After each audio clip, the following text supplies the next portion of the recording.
Alright, so in terms of sum to infinity, guys, this is part of your sequences in series, and what we're trying to say actually is that your geometric series that you are used to, that for example, if I have 2 and then I have 4 and then I have 8, I know that to move from 2 to 4 I have to multiply by 2, then to move from 4 to 8 I have to multiply by 2.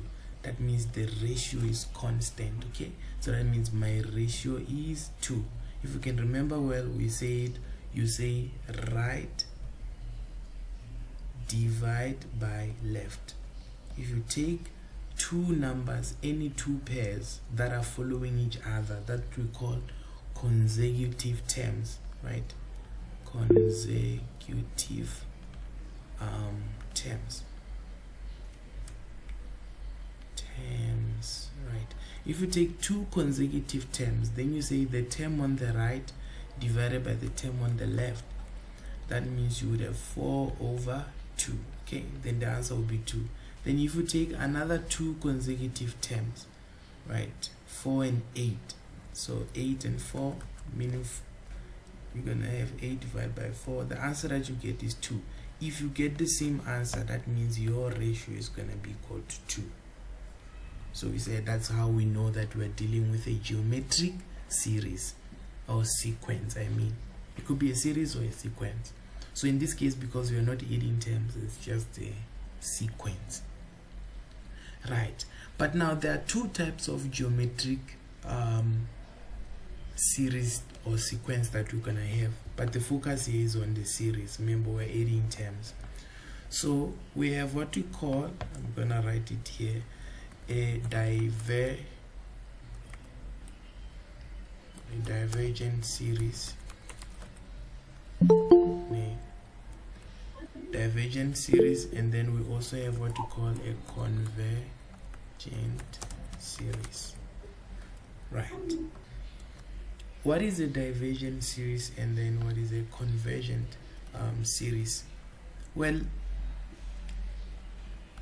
a divergent is when now your r, the value of r, if it is bigger than 1, or it's when the value of r is less than -1, okay, then it's going to be a divergent series. That means that type of series, it does it's like those ones that are, it's like an exponential function that is increasing. If I can take you to graphs, so it's like an exponential function that is increasing. You know these exponential functions that are like this. Oh, let me just try to use this. Yeah, you know these exponential functions that are like this, because at the end of the day, a geometric series or sequence is actually related to a exponential function. So we just say it's an increasing, so it could be increasing until infinity. You see, it's increasing until infinity there. So those are the type of divergence. That's what a divergent series is.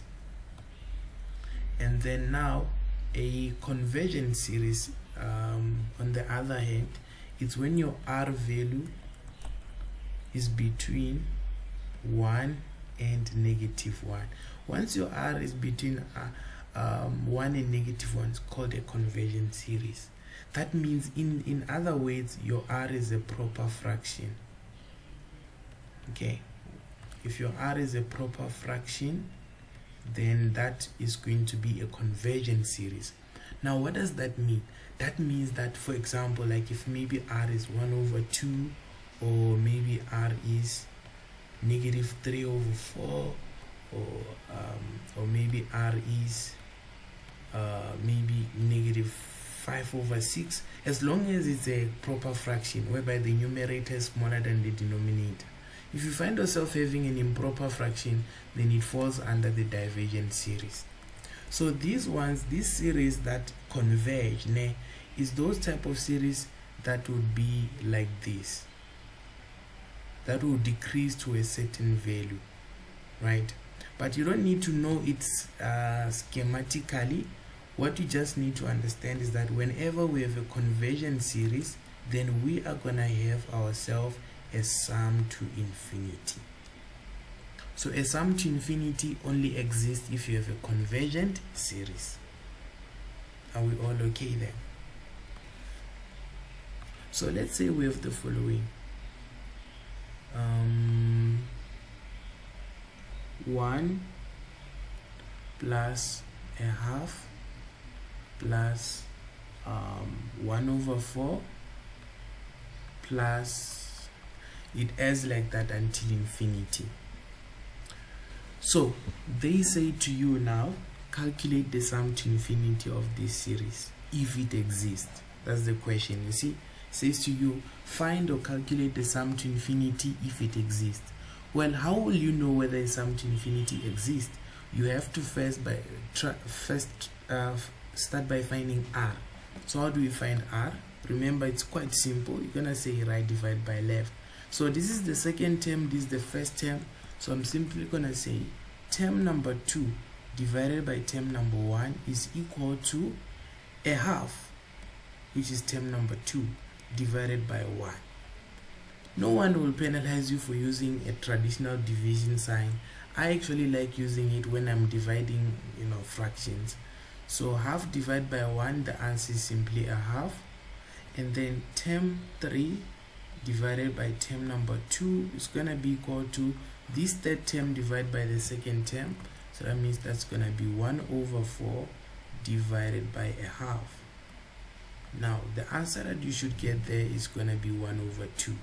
Now if these answers are the same, therefore that means our R is equals to 1/2.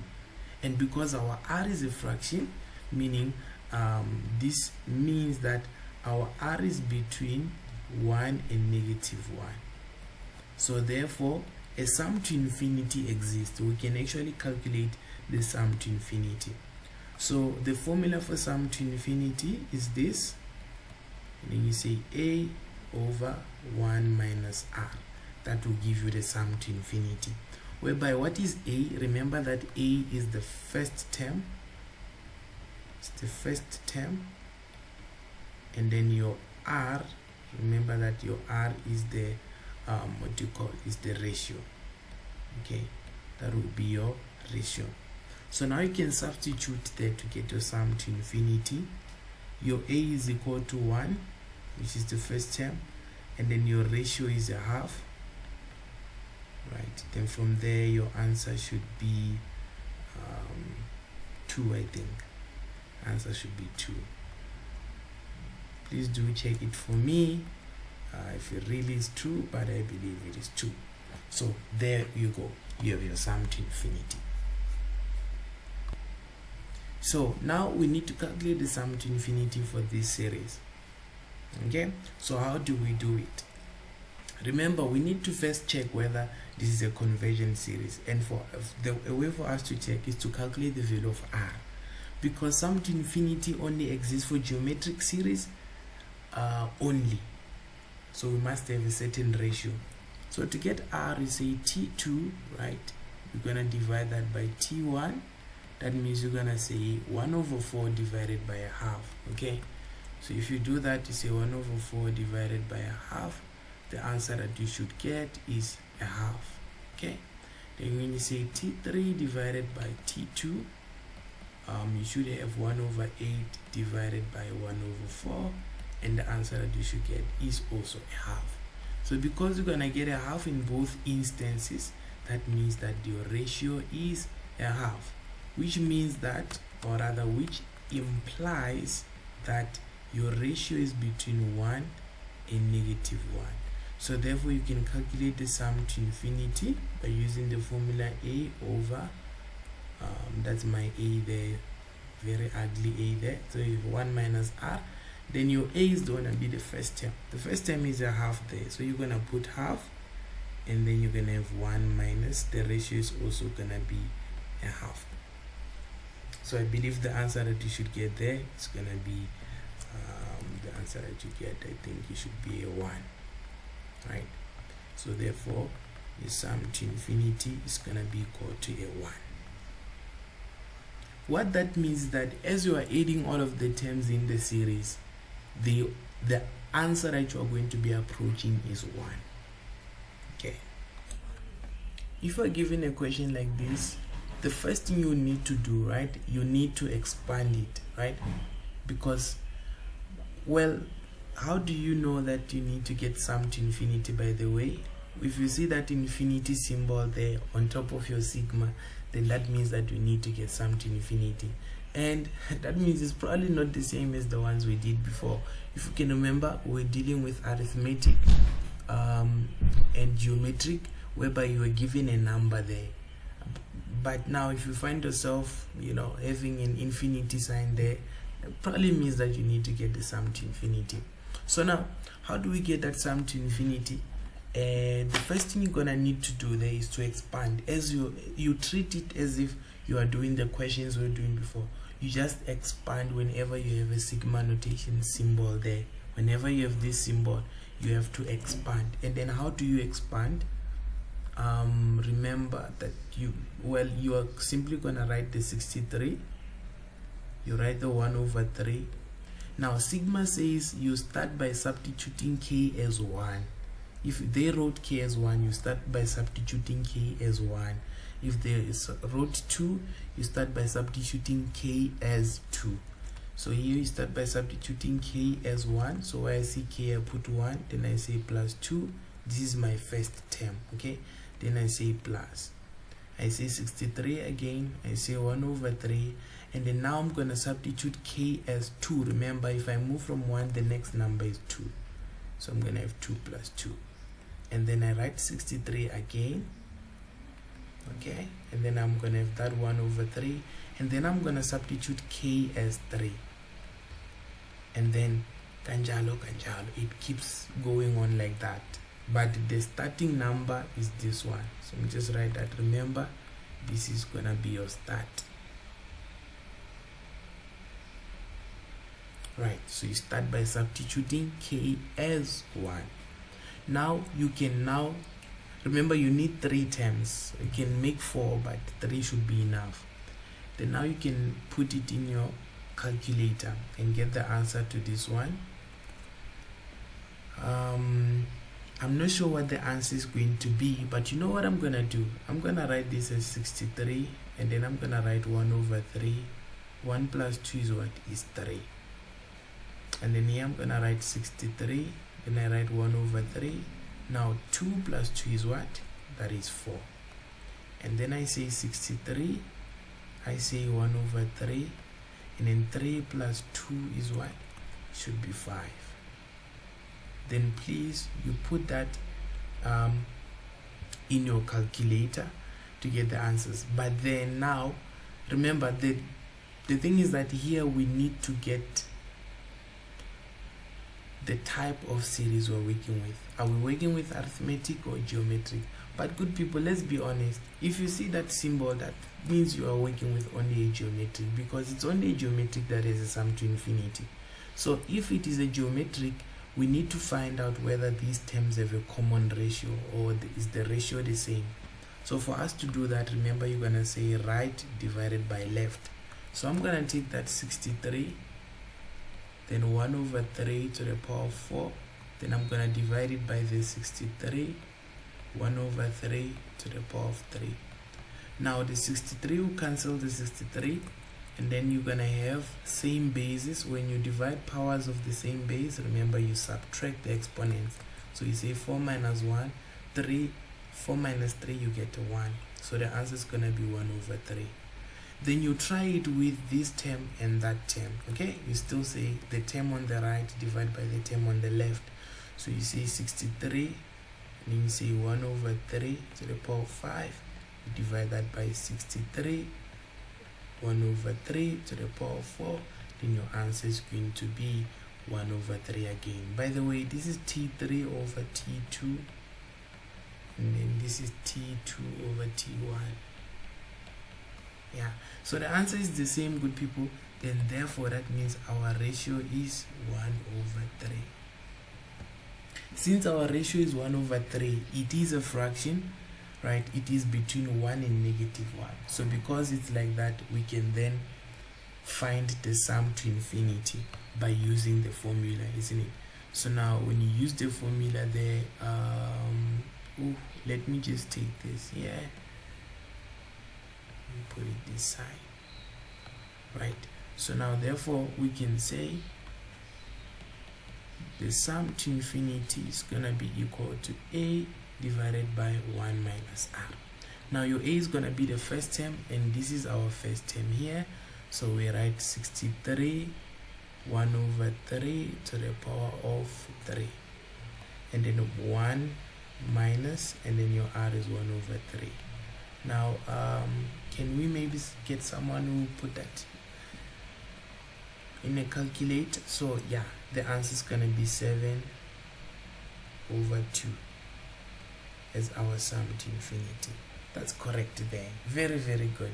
So please guys, if you are given a sigma notation with an infinity sign on top, immediately know that we are dealing with a sum to infinity problem. You just have to expand, you get your r, and then using that r you are able to get the sum to infinity. Okay, hope that is clear. Then we're gonna look at the next one.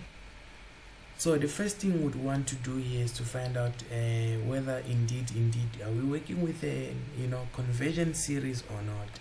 So for us to do that, we can find the ratio.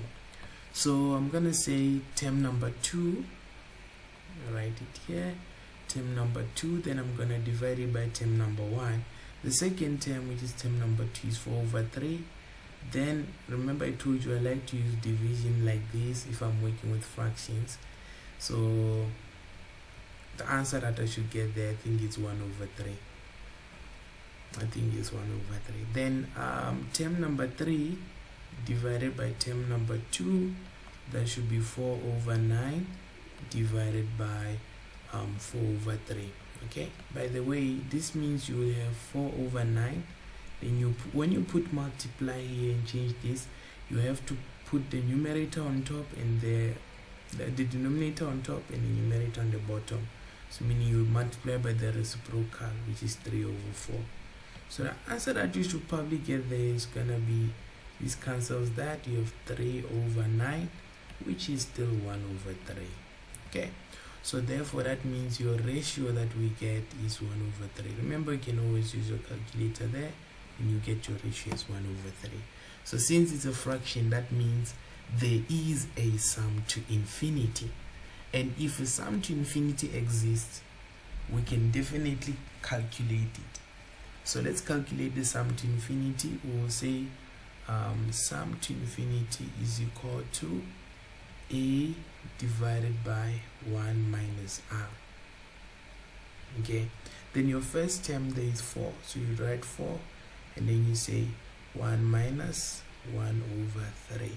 Okay, so there I believe you should have 2 over 3 at the bottom, then you should have 12 divided by 2, which is 6. Please tell me if I'm correct there. I don't know if it's really 6, but I'm getting my sum to infinity as 6. Anyone who also got 6, or what did you get? Now let's try to get, remember they said the difference means we have to subtract somehow. It's minus, yeah? And then they said between the sum to infinity, we already have the sum to infinity, and the sum of 7 terms. So don't forget that this is still a geometric series, so it means we can still add the terms and get their sum. So the sum for 7 terms, right? Sum for 7 terms, remember we would have to use the formula Sn is equals to a to 1 minus r to the power n divided by 1 minus r. Now remember, there's also the other one that says r to the power n minus 1 over r minus 1, right? Usually this one we use it when r is a fraction, but whichever one you use, you should get the same answer. So the sum of 7 terms is gonna be, the first term is 4, which is a, right? And then 1 minus, our ratio we know it's 1 over 3, and then our n is 7, then we're gonna divide that by 1 minus 1 over 3. Then we can use a calculator there to get the sum of 7 terms.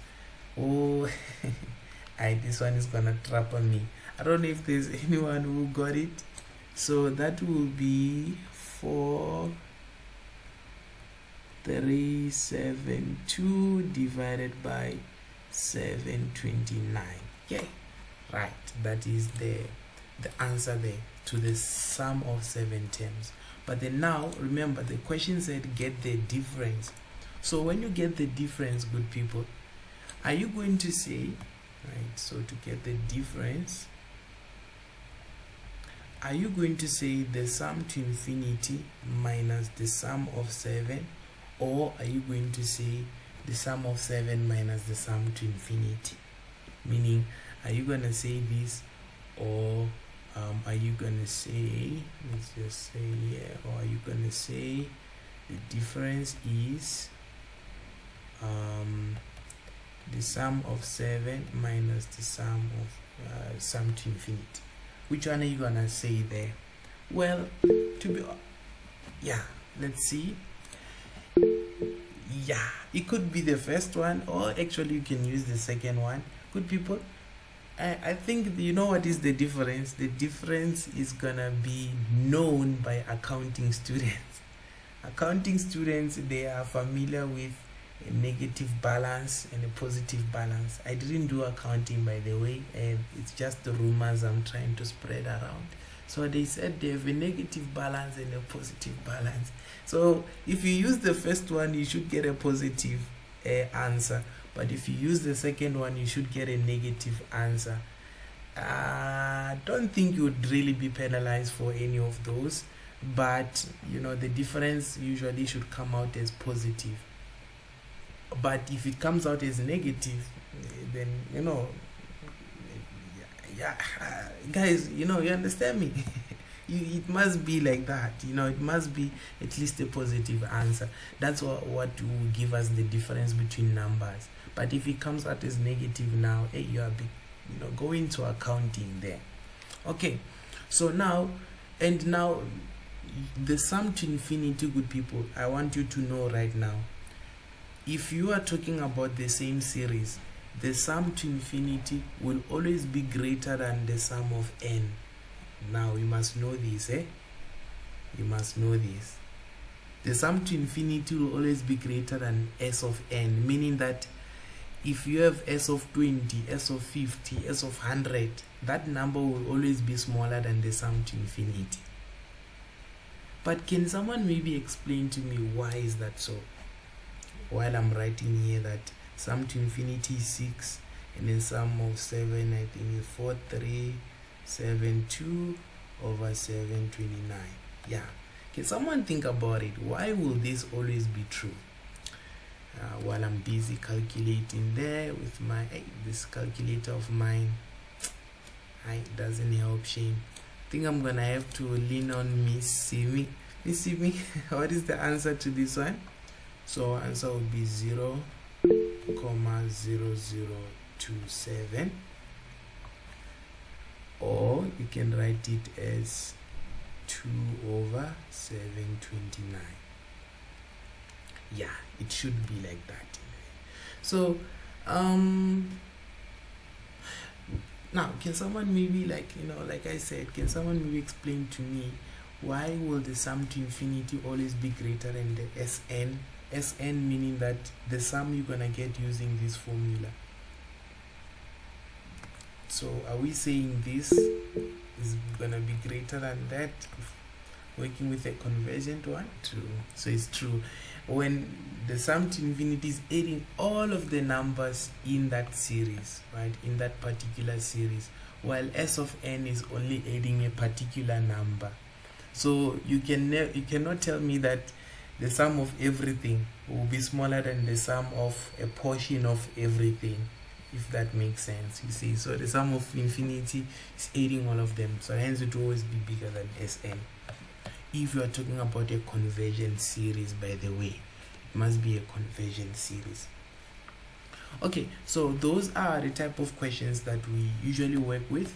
Then we can come to a bit complex ones, right? That okay, before word problems. Okay, so these are like this. So he says for which values of x will the series 2 into that and then into that will converge. How do we really do? For these ones, the first thing you're gonna need to do, I think it's becoming a culture now. We have to find out what type of series are we working with. But since they're already talking about converging, right? Remember, it means they're looking for a convergent series. So most definitely we are working with a convergent series. So we need to find that R. Okay, so now to find the ratio, right, you can even confirm whether it's really if it's really geometric by saying T2 over T1. Then you're gonna get your answers 2 3x minus 1 all squared, which means term number 2, right? Then you divide it by term number 1, which is 2 3x minus 1. So 2 and 2 are definitely gonna cancel. Then you'll be left with this to the power of 2 and this to the power of 1. So this is like saying you are dividing powers that have the same base. So you're gonna subtract the exponents. 2 minus the 1 that is here is 1. So the answer is just simply going to be 3x minus 1. Or another way of viewing it, right? Another way of viewing it is that yes, 2 is going to cancel 2, but now you'll be left with 3x minus 1 all squared divided by 3x minus 1. Well, 3x minus 1 all squared means I have to repeat this bracket twice. So I'm gonna say 3x minus 1, 3x minus 1. Then I divide by 3x minus 1. So now as you can see, one bracket is gonna cancel another one. So you just be left with 3x minus 1 as your answer. Then if you do T3 divided by T2, you are going to have this divided by that. So you're gonna have 2 3x minus 1 to the power of 3. You divide that by 2 3x minus 1 to the power of 2. So this 2 is gonna cancel the 2, right? Then the 3x minus 1, you're most probably going to do it the same way we did. The 3x minus 1, you repeat it 3 times, right? And then down here you have 3x minus 1 all squared. By the way, it is a very long method, but what can we say? You do it like that again, you're gonna repeat it twice. Then what is going to happen there is that now this bracket is gonna kill that one, this one is gonna kill that one. So the one that we're left with is just 3x minus 1. Right. Now that you have 3x minus 1, you have the same thing when you are doing that, then therefore your ratio is gonna be 3x minus 1. This is how you check whether something is geometric. And yes, because the answer we are getting is the same, it means our ratio is gonna be 3x minus 1. If this was an arithmetic, remember, we're not going to get the same answer. So now that we have the ratio, the question says, for which values of x will this series converge? Well, we do know that I gave you a condition for which a series is going to converge. Let me just show you that condition that I talked about when we first started. This is the condition that I gave you here. I said for a series to be called a convergent series, the value of r must be between -1 and 1. That's what I told you, that the value of r must be between -1 and 1.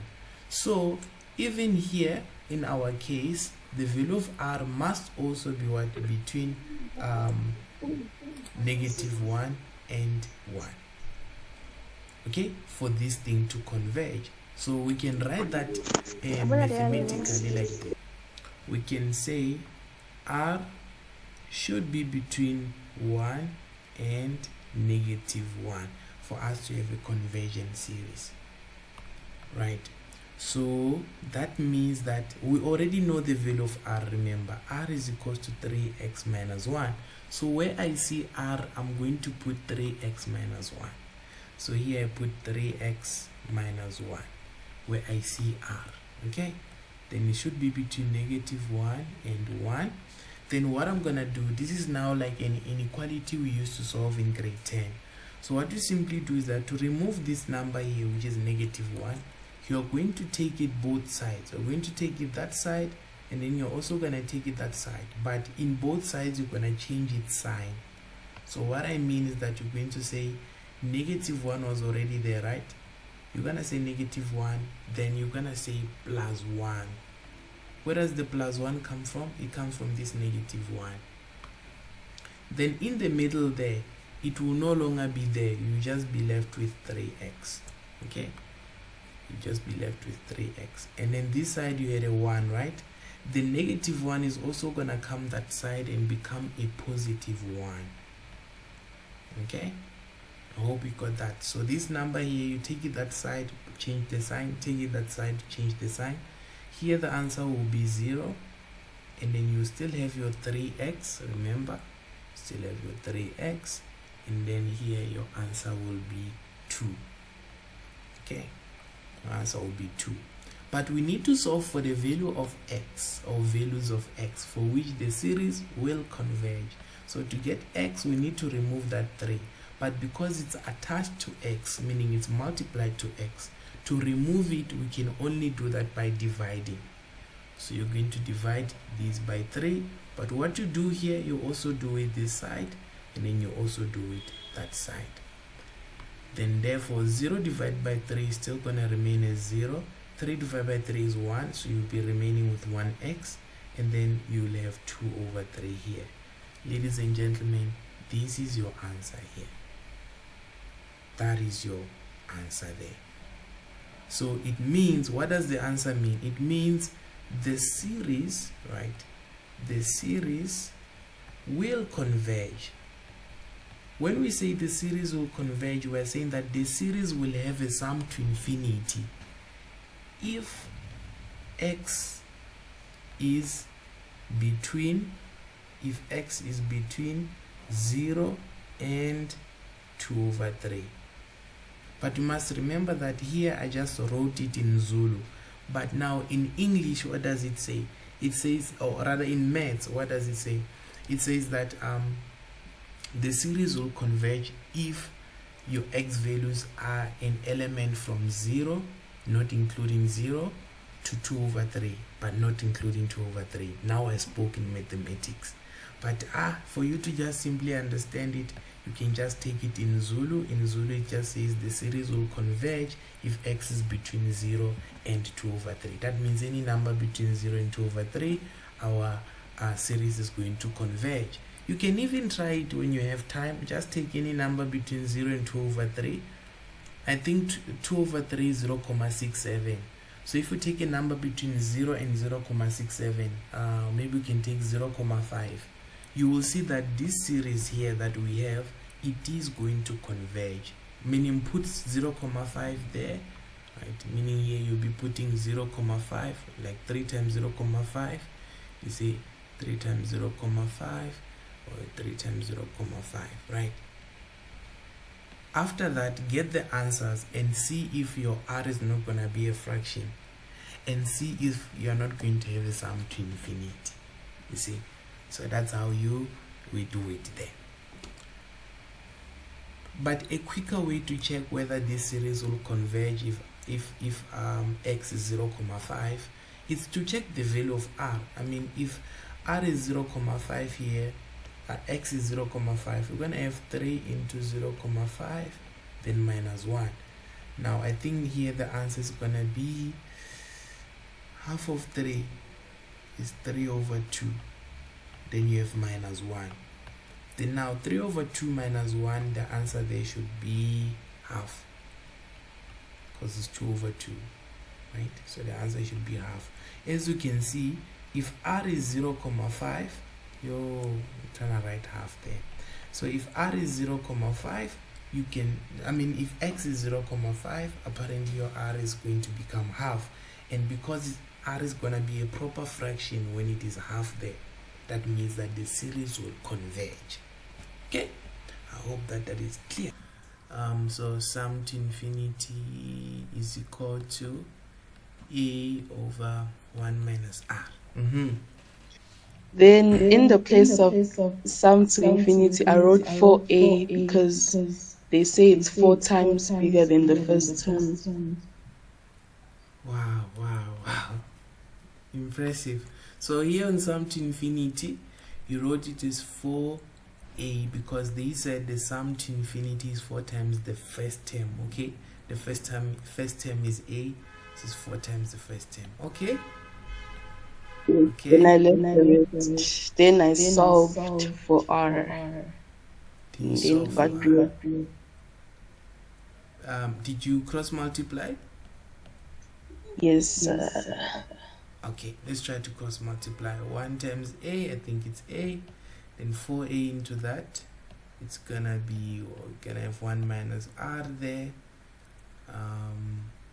Now if you do physics, remember I talked about accounting students, but you know, physics students also, they have a bit of an advantage here. But before I say anything, ma'am, what did you do next? Then I divided by the 4a on both sides. Divided by the 4a on both sides. Great. Yeah, divide by 4a, divide by 4a. I believe here it cancels. What are we left with this side? We are left with 1 over 4. 1 over 4, because a cancels a. Brilliant. 1 over 4. And then you left 1 minus R here. And then I say 1 over 4 minus 1, which is negative 3 over 4. Negative 3 over 4. Then the answer is 3 over 4. Therefore, our R is 3 over 4. Wow, man. This is very brilliant. Thank you so much. This is very much correct. You know, the way A and A just magically now disappeared here, it reminds me of this is just an advert, right? It reminds me in physics when you have a mass, you know, it is this thing whereby mass, if you had mv, right, and then you had mv this side, the mass just magically, you know, can disappear because the mass is the same. So in similar terms, guys, the a there will just cancel because it's a on the left, it's a on the right. Okay, then you are left with only to solve R, and then you get your R as 3 over 4, and that's your common ratio there. Good stuff, guys. I hope that we understand sum to infinity and some of the questions that come with it, right? So if ever a question is asking you how or when a series is going to converge, please remember that you just get R and then you put that R between 1 and -1, then you solve for what they are looking for. If they just want you to calculate sum to infinity and then maybe sum to something, you know, I think I also showed you how to do that one. And then in terms of sigma notation, I also showed you when do you know that it is sigma sum to infinity. I said if you see that infinity sign there, that means expand to 3 terms and then get your R and then use the sum to infinity formula. Then I showed you some of the straightforward questions on the sum to infinity. Okay, so I hope that we did justice on that topic. You will definitely get more questions on your post-session test, and then just try to do them. I will also show you how to scan. So remember, you write, you scan, and then you take pictures, you send to us, and then we are able to mark there.